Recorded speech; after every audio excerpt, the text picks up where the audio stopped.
ലേവ്യരുടെ പുസ്തകം അദ്ധ്യായം 6. കർത്താവ് മോശയോട് അരുളിച്ചെയ്തു, സൂക്ഷിക്കാൻ ഏൽപ്പിച്ചതോ ഈടുവെച്ചതോ ആയ വസ്തു തിരിച്ചു കൊടുക്കാതെയും കവർച്ച ചെയ്തും അയൽക്കാരനെ വഞ്ചിക്കുക, പീഡിപ്പിക്കുക, കാണാതെ പോയത് കണ്ടുകിട്ടിയിട്ടും ആ കാര്യം നിഷേധിച്ച് കള്ളസത്യം ചെയ്യുക എന്നിങ്ങനെയുമുള്ള പാപങ്ങളിൽ ഏതെങ്കിലും ഒന്ന് പ്രവർത്തിച്ച് കർത്താവിനോട് അവിശ്വസ്തത കാണിക്കുന്നവൻ കുറ്റക്കാരനായിരിക്കും. ഒരുവൻ ഇങ്ങനെ പാപം ചെയ്ത് കുറ്റക്കാരനായാൽ അവൻ കവർച്ച കൊണ്ടോ മർദ്ദനത്തിലൂടെയോ കൈവശപ്പെടുത്തിയതും സൂക്ഷിക്കാൻ ഏൽപ്പിക്കപ്പെട്ടതും കാണാതെ പോയി കണ്ടുകിട്ടിയതും കള്ളസത്യം ചെയ്തു നേടിയതും എല്ലാം വിലയുടെ 1/5 ഭാഗം കൂട്ടിച്ചേർത്ത് പ്രായശ്ചിത്ത ബലിയുടെ ദിവസം ഉടമസ്ഥന് തിരിച്ചു കൊടുക്കണം. കൂടാതെ പ്രായശ്ചിത്ത ബലിക്കുള്ള ചെലവനുസരിച്ച് നീ നിശ്ചയിക്കുന്ന വില വരുന്ന ഊനമറ്റ ഒരു മുട്ടാടിനെ ആട്ടിൻപറ്റത്തിൽ നിന്ന് കർത്താവിന് പ്രായശ്ചിത്ത ബലിയായി പുരോഹിതന്റെ അടുക്കൽ കൊണ്ടുവരണം. പുരോഹിതൻ കർത്താവിൻ്റെ മുൻപിൽ അവന് വേണ്ടി പാപപരിഹാരം ചെയ്യണം. അപ്പോൾ അവൻ ചെയ്ത ഏത് കുറ്റത്തിലും നിന്ന് അവന് മോചനം ലഭിക്കും. നിരന്തര ദഹനബലി. കർത്താവ് മോശയോട് അരുളിച്ചെയ്തു, അഹറോനോടും അവൻ്റെ പുത്രന്മാരോടും ഇപ്രകാരം കൽപ്പിക്കുക, ദഹനബലിക്കുള്ള നിയമം ഇതാണ്. ബലിവസ്തു ബലിപീഠത്തിന്മേലുള്ള അഗ്നികുണ്ഡത്തിൽ രാത്രി മുഴുവൻ പ്രഭാതം വരെ വെച്ചിരിക്കണം. ബലിപീഠത്തിലെ അഗ്നി തുടരെ കത്തിക്കൊണ്ടിരിക്കുകയും വേണം. പുരോഹിതൻ ചണം കൊണ്ടുള്ള വസ്ത്രവും കാൽച്ചട്ടയും ധരിക്കണം. കാഴ്ചവസ്തു അഗ്നിയിൽ ദഹിപ്പിച്ചുണ്ടായ ചാരം ബലിപീഠത്തിൽ നിന്ന് ശേഖരിച്ച് അതിൻ്റെ ഒരു വശത്തിടണം. അതിനുശേഷം വസ്ത്രം മാറി വേറെ വസ്ത്രം ധരിച്ച് ചാരം പാളയത്തിനു വെളിയിൽ ശുചിയായ സ്ഥലത്തേക്ക് കൊണ്ടുപോകണം. ബലിപീഠത്തിലെ അഗ്നി കത്തിക്കൊണ്ടിരിക്കണം, അത് കെട്ടുപോകരുത്. ദിവസവും രാവിലെ പുരോഹിതൻ അതിൽ വിറകെടുക്കുകയും അതിന്മേൽ ദഹനബലി വസ്തു ക്രമത്തിൽ നിരത്തുകയും സമാധാന ബലിക്കായുള്ള മേധസ്സ് ദഹിപ്പിക്കുകയും വേണം. ബലിപീഠത്തിലെ അഗ്നി നിരന്തരം കത്തിക്കൊണ്ടിരിക്കണം, അത് കെട്ടുപോകരുത്. ധാന്യബലി. ധാന്യബലിയുടെ നിയമം ഇതാണ്. അത് അഹറോന്റെ പുത്രന്മാർ കർത്താവിൻ്റെ സന്നിധിയിൽ ബലിപീഠത്തിന് മുൻപിൽ അർപ്പിക്കണം.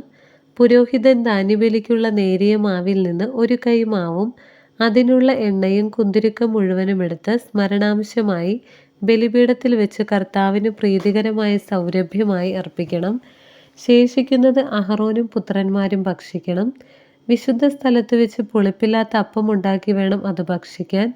സമാഗമ കൂടാരത്തിൻ്റെ അങ്കണത്തിൽ വെച്ച് അവർ അത് ഭക്ഷിക്കണം. അത് പുളിപ്പ് ചേർത്ത് ചുടരുത്. എൻ്റെ ദഹനബലികളിൽ നിന്ന് അവരുടെ ഓഹരിയായി ഞാൻ അത് കൊടുത്തിരിക്കുന്നു. പാപപരിഹാര ബലി പോലെയും പ്രായശ്ചിത്ത ബലി പോലെയും അത് ഏറ്റവും വിശുദ്ധമാണ്. അഹറോന്റെ പുത്രന്മാർക്കെല്ലാവർക്കും കർത്താവിൻ്റെ ദഹനബലിയിൽ നിന്ന് ഭക്ഷിക്കാം.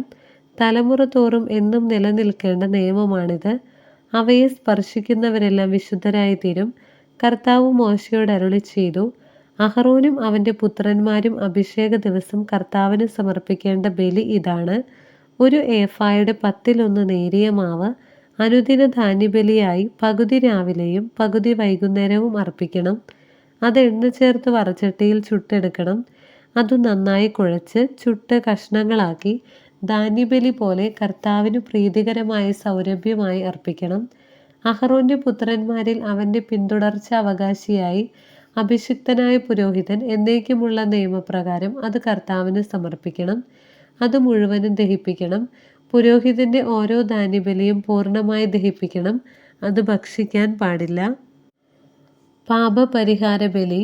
കർത്താവ് മോശയോട് അരുളിച്ചെയ്തു, അഹറോനോടും പുത്രന്മാരോടും പറയുക, പാപപരിഹാര ബലിയുടെ നിയമം ഇതാണ്. പാപപരിഹാര ബലിക്കുള്ള മൃഗത്തെ കർത്താവിൻ്റെ സന്നിധിയിൽ ദഹനബലി മൃഗത്തെ കൊല്ലുന്ന സ്ഥലത്ത് വെച്ച് തന്നെ കൊല്ലണം. അത് അതിവിശുദ്ധമാണ്. പാപപരിഹാര ബലി അർപ്പിക്കുന്ന പുരോഹിതൻ അത് ഭക്ഷിക്കണം. സമാഗമ കൂടാരത്തിൻ്റെ അങ്കണത്തിൽ വിശുദ്ധ സ്ഥലത്ത് വെച്ച് വേണം ഭക്ഷിക്കുവാൻ.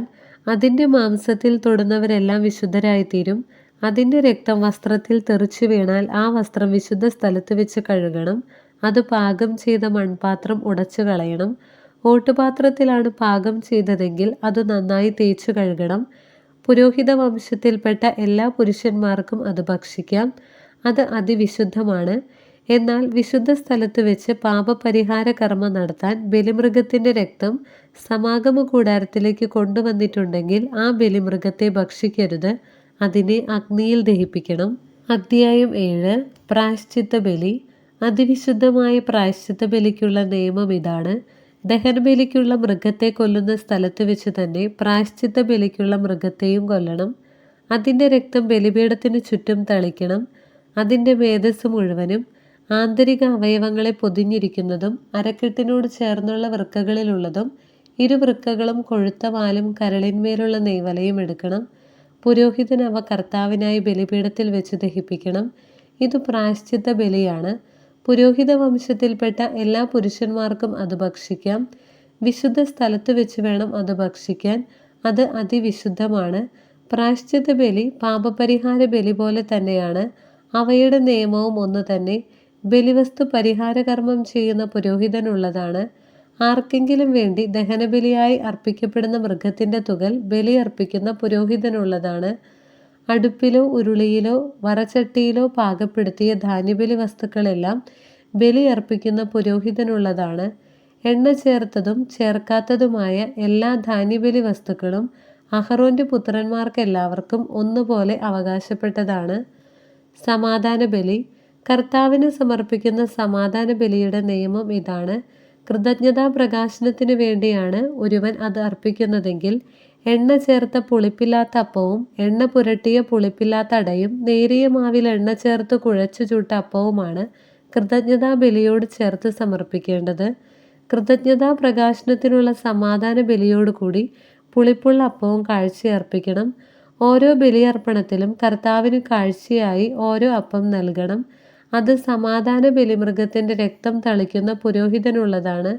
കൃതജ്ഞതാ പ്രകാശനത്തിനുള്ള സമാധാന ബലിമൃഗത്തിൻ്റെ മാംസം ബലി അർപ്പിക്കുന്ന ദിവസം തന്നെ ഭക്ഷിക്കണം. അതിൽ ഒട്ടും പ്രഭാതം വരെ ബാക്കി വയ്ക്കരുത്. എന്നാൽ ബലി നേർച്ചയോ സ്വാഭിഷ്ട കാഴ്ചയോ ആയിട്ടാണ് അർപ്പിക്കുന്നതെങ്കിൽ അർപ്പിക്കുന്ന ദിവസം തന്നെ അത് ഭക്ഷിക്കണം. അവശേഷിക്കുന്നത് പിറ്റേ ദിവസം ഭക്ഷിക്കാം.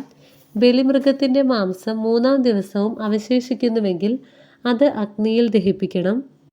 സമാധാന ബലിയുടെ മാംസം 3-ാം ദിവസം ഭക്ഷിക്കുകയാണെങ്കിൽ ബലി സ്വീകരിക്കപ്പെടുകയില്ല. സമർപ്പകന് അതിൻ്റെ ഫലം ലഭിക്കുകയുമില്ല.